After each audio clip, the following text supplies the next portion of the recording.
Aujourd'hui, je vais vous faire une vidéo sur mon top 5 des leurres pour la chigan à petite bouche et à grande bouche. Allez, c'est parti! On va commencer avec le spinnerbait. Le spinnerbait, c'est un leurre qui, premièrement, il va pas se prendre dans les herbes à cause que, avec son hameçon, il est directement dans l'axe du leurre, donc ça se prend pas.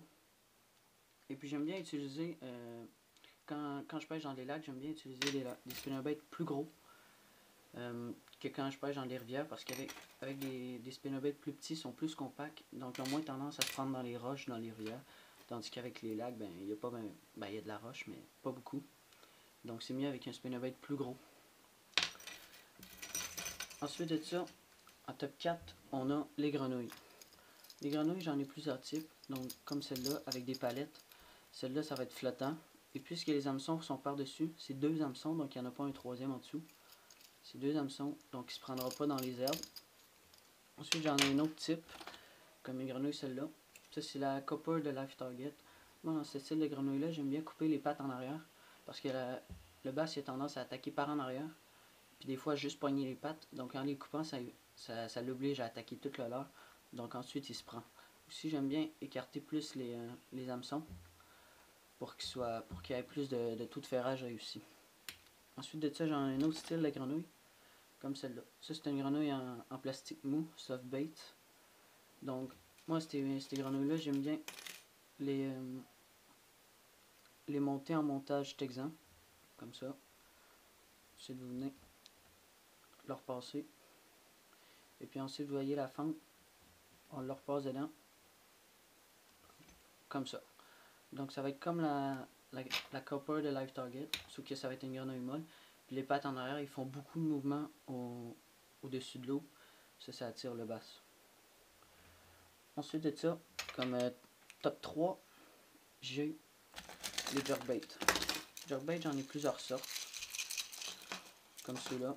Ça, c'est des jerkbait. Ça a une nage très erratique, surtout quand vous donnez des petits coups de canne par en bas. Une nage très très erratique. Ici, j'en ai un qui descend plus profond. Donc, plus que la palette est grosse, plus que le leurre va descendre profond. Comme cela, la palette est plus petite, mais elle va descendre moins. Il y a encore là plusieurs couleurs, tout dépendamment des poissons à pas qu'il y a dans votre lac. Ensuite de ça, deuxième position, j'ai ce style de leurre là. Ça, c'est un Eden Super Spook Junior en couleur chartreuse. Ça, c'est des types de leurre là, avec sa forme qu'il a, ça a la capacité comme une nage Walk the Dog. Donc, ça va s'en aller vers la gauche, vers la droite, vers la gauche, vers la droite, en donnant des petits coups de canne par en bas. Donc encore là, c'est un très très très bon leurre pour la chigan. Ensuite de ça, mon leurre favori, le numéro 1, le Senko. Le Senko, j'aime bien l'utiliser en deux montages. Donc premièrement, on a le montage texan. Donc comme on a fait avec la grenouille, on le pique ici, on le remonte comme ça. Et puis ensuite on marque avec le pouce. Et on vient le repiquer au centre, comme ceci. Et puis ça, on va le tirer n'importe où. Vous pouvez l'animer en surface vu qu'il n'y a pas de poids à l'avant, ça pèse presque rien. Ou vous pouvez le laisser descendre et donner des petits coups. Comme ça. Et encore là, c'est un montage très anti-herbe. Vous pouvez repiquer l'hameçon par-dessus. Et quand la chigan va prendre, ça va baisser et il va se prendre. Ensuite de ça, j'ai un autre moyen. C'est avec un petit O-ring au centre du leurre. Comme ça. Avec un hameçon octopus numéro 1 ou 2. Vous allez venir le piquer au centre du leurre comme ça. Et avec l'O-ring, ça va donner à votre Senko, il va être beaucoup plus durable. Parce qu'on le sait avec les Senko, c'est pas très durable, mais avec le petit O-ring, quand le bass va tirer, regardez quand je tire, il peut pas s'en aller.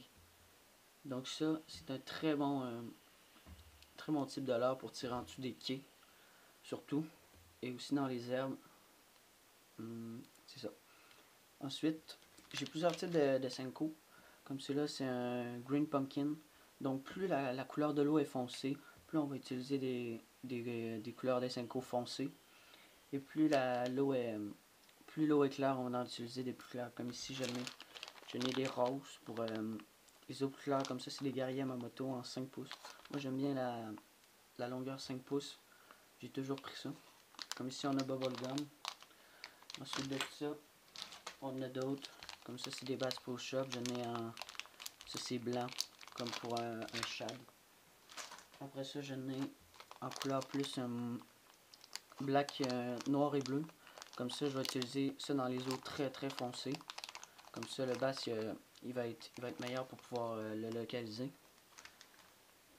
Et j'en ai un pour, encore là, les eaux claires. La couleur verte, c'est une très bonne couleur. Ça imite une petite perche chaude ou quelque chose comme ça. Le chien, il adore ça.